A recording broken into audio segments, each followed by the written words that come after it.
Livro Louco Amor, do pastor Francis Chan. Capítulo 3. Quando eu era criança, ensinaram-me a canção Jesus me ama. Jesus me ama, eu sei disso sim. Mesmo que você não tenha sido criado numa igreja, é provável que saiba como essa música termina, porque a Bíblia diz assim. Quem passou pelo menos algum tempo em uma igreja certamente ouviu falar desse conceito, expressado de um jeito ou de outro. Deus nos ama. Durante anos, eu acreditei nessa citação da canção, porque a Bíblia diz assim. O único problema era o seguinte: tratava-se de um conceito que aprendi, e não de alguma coisa que eu soubesse implicitamente ser verdade. Por muitos anos procurei me convencer mentalmente do amor do Senhor. Tinha uma resposta apropriada para a pergunta: como é Deus? No fundo do coração, porém, não conseguia entender o que amor era aquele. Não acho que eu era a única pessoa que não entendia direito o amor do Senhor. A maioria de nós, em maior ou menor grau, encontra certa dificuldade para entender, acreditar, aceitar o amor absoluto e ilimitado de Deus por nós. As razões por que não recebemos, não vemos o amor divino ou não confiamos nele variam de uma pessoa para outra, mas todos nós perdemos com isso. Para mim, tinha um bocado a ver com o meu relacionamento com meu pai. Meu pai e meu pai.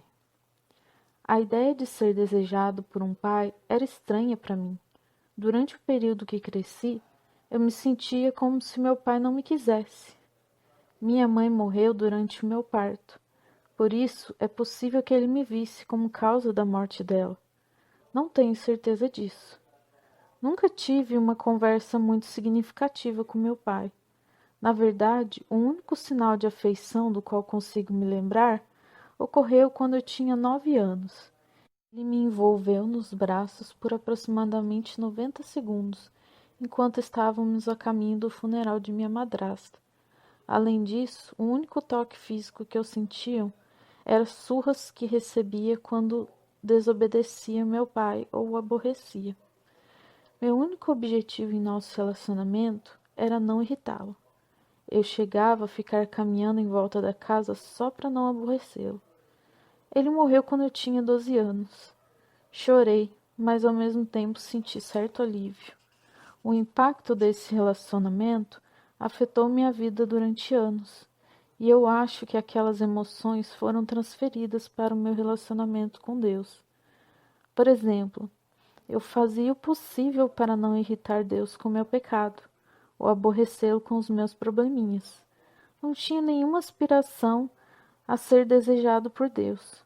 Só o fato de ele não me odiar ou magoar era suficiente para me deixar satisfeito. Não me entenda mal, nem tudo que diz respeito a meu pai era ruim.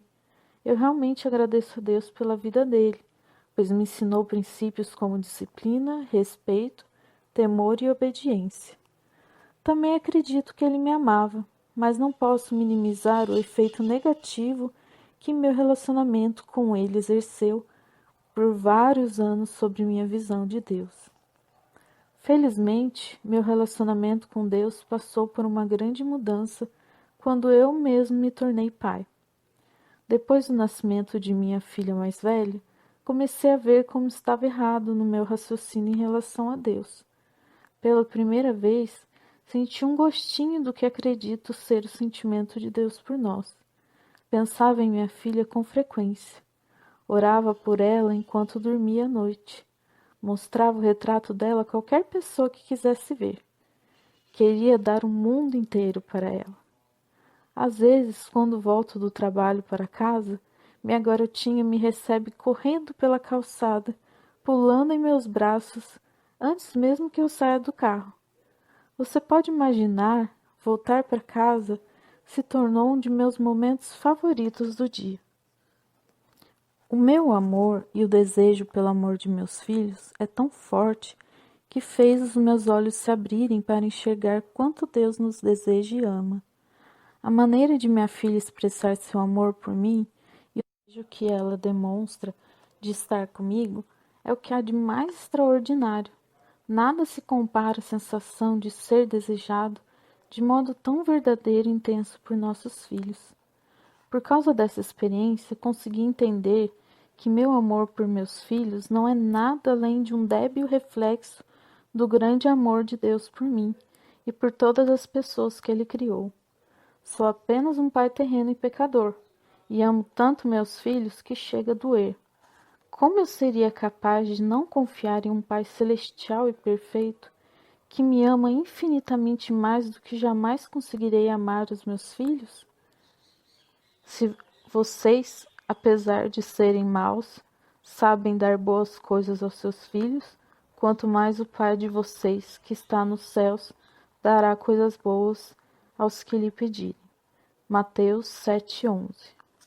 É mais digno de confiança que qualquer outra pessoa, ainda que eu tenha questionado seu amor e duvidado de seu cuidado e sua provisão para a minha vida durante muito tempo. Amor e medo. Se eu pudesse escolher uma palavra para descrever meus sentimentos em relação a Deus naqueles primeiros anos como cristão, seria medo. Basicamente, era muito fácil me identificar com todos os versículos bíblicos que descrevem a grandeza indescritível ou a ira divina, pois eu tinha medo de meu próprio pai. Eu me via em passagens bíblicas como esta. Ele se assenta no seu trono acima da cúpula da terra, cujos habitantes são pequenos como gafanhotos. Ele estende os céus como um forro e os arma como uma tenda para neles habitar. Ele aniquila os príncipes e reduz a nada os juízes desse mundo. Mal eles são plantados ou semeados, mal lançam raízes na terra, sopra sobre eles e eles murcham. Um redemoinho os leva como palha. Isaías 40, 22-24. A maioria dos cristãos aprendeu na igreja ou com os pais que deve separar um tempo do dia para uma oração e a leitura da palavra de Deus. É assim que, em tese, devemos proceder. Foi isso que tentei bravamente fazer por um bocado de tempo. Quando eu não conseguia, me sentia culpado. Com o tempo, percebi que quando amamos a Deus, nós o buscamos natural, frequente e zelosamente. Jesus não ordenou que passássemos um período diário com Ele. Em vez disso, nos orientou: ame o Senhor seu Deus de todo o seu coração, de toda a sua alma e de todo o seu entendimento. Ele classifica essa ordem como o primeiro e maior mandamento. Mateus 22, 37-38. Os resultados são a oração e o estudo da palavra. Nossa motivação muda, passando da culpa para o amor. É essa reação que Deus espera de nós diante do seu extraordinário amor e sem fim. Não como um período de silêncio superficial, contaminado pela culpa, mas um amor verdadeiro, expressado em nossa vida. Da mesma maneira como a minha filha corre pela calçada para me abraçar toda noite, pois ela me ama. Medo não é mais a palavra que uso para descrever como me sinto em relação a Deus. Agora, uso termos como intimidade reverente. Ainda temo o Senhor e oro para que nunca deixe de temê-lo. A Bíblia enfatiza a importância do temor a Deus. Falta à nossa cultura o temor a Deus, e muitas pessoas sofrem de amnésia. No entanto, por bastante tempo, me concentrei tanto nesse temor quanto de proteger o grande e abundante amor do Pai Celestial. Desejado. Há algum tempo, por conta de um desejo de desenvolver meu amor a Deus, resolvi passar alguns dias a sós na floresta. Antes de sair de casa, um amigo orou: Deus, sei quanto o Senhor desejou passar esses momentos com Frances.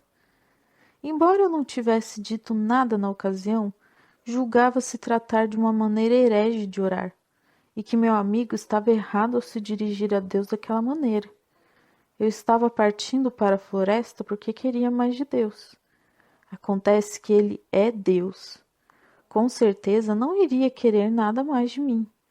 Parecia uma ofensa achar que Deus estivesse ansioso pela oportunidade de estar com um ser humano. Contudo, quanto mais buscava nas Escrituras, mais eu me convencia de que a oração do meu amigo estava correta e que minha reação à sua oração indicava como eu ainda tinha dúvidas sobre o amor de Deus. Minha crença no amor de Deus ainda era teórica e não uma realidade que eu estivesse sentindo ou pondo em prática.